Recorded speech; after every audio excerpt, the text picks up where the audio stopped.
Hey y'all, hey, I'm Danny Spirit and welcome back to my channel.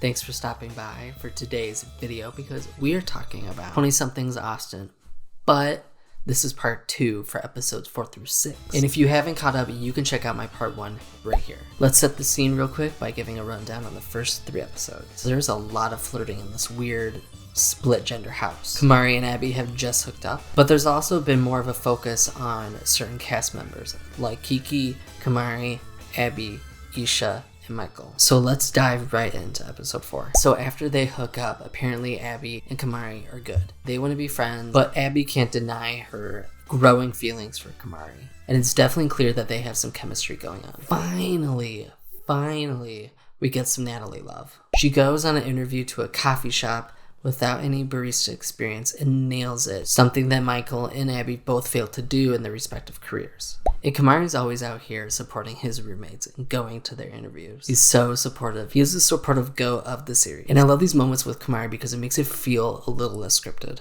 In Isha and Michael land, Isha's starting to develop feelings for Michael. But what's refreshing on their date is that Isha doesn't really care about Michael's virginity. In fact, it doesn't bother her at all. But there's some spiciness at the end of the episode. It has to deal with Kamari and Abbey again. Now, don't get me wrong, there's barely any real conflicts in this show. They're at this weird bar that looks like a set, and Kamari starts talking to another girl and ends up kissing her, and Abby's only a couple feet away. And on to episode 5. And Abbey feels like she is the main character of these first few episodes because her storyline has bookended each episode of the series so far. And as a viewer, this is really frustrating because there's other people in this house. We barely see Natalie, we barely see Bruce, we barely see Raquel, who now goes by Roxy.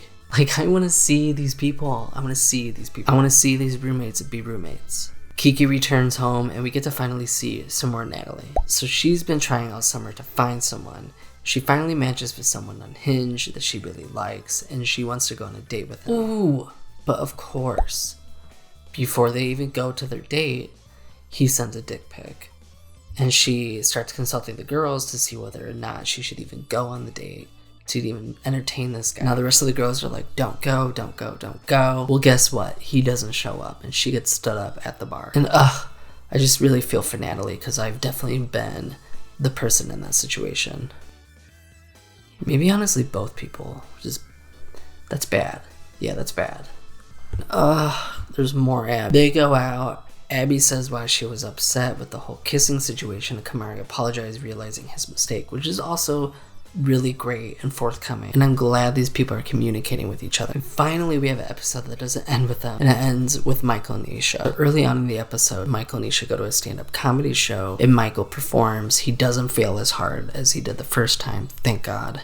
But at the end of the episode, they have a backyard date and they kiss. Okay, episode 6, and there's some more juiciness. Now we know why the producers weren't focusing that much on Bruce. He had his second interview with the Round Rock Express minor league baseball team in Austin, and they liked him so much that they gave him an offer for this marketing desk job. But Bruce is homesick, really homesick. He misses his family, he misses South Carolina. He doesn't know if he wants to start ties in Austin, so he decides ultimately to move home. But that is really annoying because he does leave mid-season. He essentially just tells his roommates, and the next day he's like, all right, I'm flying out, bye. Poor Keke's like bawling his eyes out. But we finally get some closure to the Abbey and Kamari situation. So after more time, Abbey started to get more feelings for Kamari. She really wanted to break it off. She didn't want to become friends with benefits or stay friends with benefits. She wanted to just become friends. But now Abby's out of the picture. Roxy feels like she can make a move on Kamari because at the end of the day, like, he is one sexy man.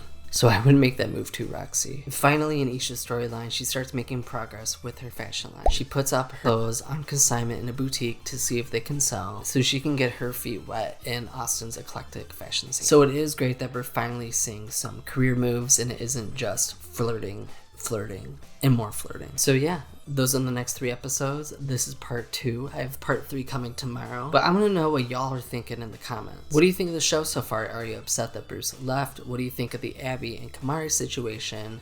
And what do you think is going on with Isha and Michael? Let me know in the comments. And if you like today's review, you'll probably like more of my content. So be sure to hit that like button and that subscribe button. And I'll be seeing you in the next video. Bye.